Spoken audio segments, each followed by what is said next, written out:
May tatlong paraan para kumita ka dito sa Shopback.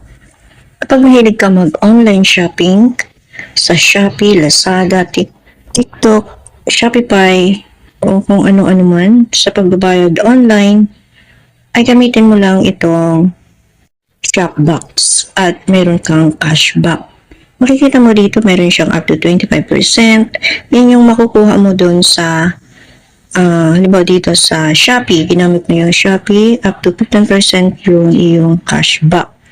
So, para sa mahilig mag-online shopping, so hanapin niyo lang yung mga apps dito kasi halos naman yata ng apps yan dito sa loob ng Shopback. So, i-connect nyo na lang yung mga apps na ginagamit nyo sa pag-shopping online or pag-buying online para magkaroon o makareceive kayo ng reward or yung Shopback na sinasabi nila dito. So, halimbawa, try na lang natin itong Shopee.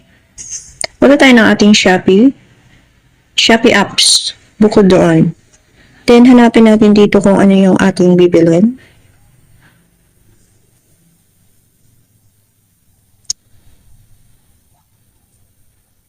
So, hanapin mo lang yung product na gusto mong bilhin dito sa Shopee. Then, pindutin mo lang yung share dito.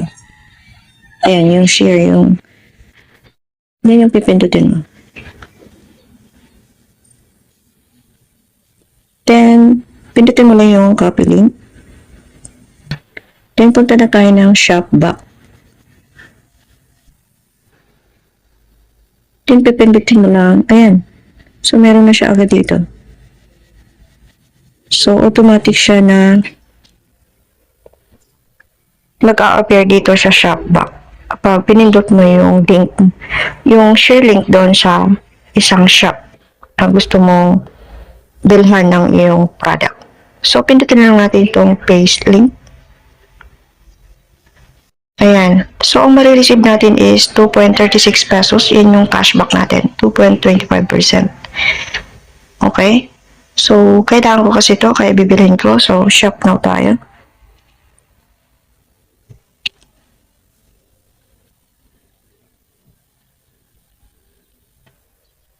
Then, pindutin ko na ito kasi nakopy na yung link niya doon sa cashback. So, pipindutin ko na ang buy now.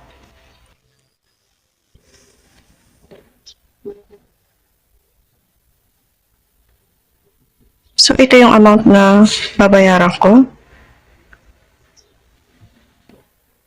100.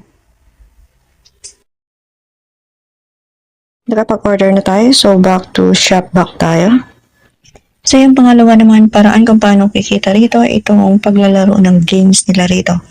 Ayan. So, check nyo na lang kung paano ma-receive yung mga reward. Then, bubuksan natin itong purple zone. So, pag binuksan mo yan, makikita mo dito yung mga value ng every games. So, check nyo ang rules and regulations, paano yan ma-receive yung mga reward nila dito. Ayan. Then, yung pangatlo ay itong refer. So, dito naman sa pag-refer ng friends, invite your friends, then 50 pesos for you and 50 pesos din sa gumamit ng iyong link. Then, ito yung kapag wala kayong referral code, pwede nyo ilagay itong aking code para makatanggap kayo ng 50 pesos. Sa kanya matatanggap yan, sabi dito, unlock the reward. Yung gumamit ng code, kailangan nyo mag-spend ng 500 pesos via Shopback. Minimum spend includes Shopback, Play, and surveys. Then, you've got 180 days to make this happen. So, simula ng paggamit mo or paggamit mo ng code, o referral code, kailangan mag-spend ka ng 500 pesos gamit itong Shopbox. Bumili ka man ng kahit anong binili mo, basta dito sa Shopback mo ginawa. Sa loob ng 180 days. Yan yung tatlong paraan kung paano kumita dito sa Shopback. Una, yung paggamit ng Shopback sa pagbili online ng mga product. Then, pangalawa, yung paglalaro ng games nila dito. Then, yung pag-refer ng friends na gagamit din ng Shopback. Halos lahat naman ngayon ay gumagamit or nagbabay online gamit ang TikTok or Lazada man yan or Shopee or kung ano man yan. So, i-connect na lang natin dito sa Shopback at kikita pa tayo ng reward o yung cashback na sinasabi nila.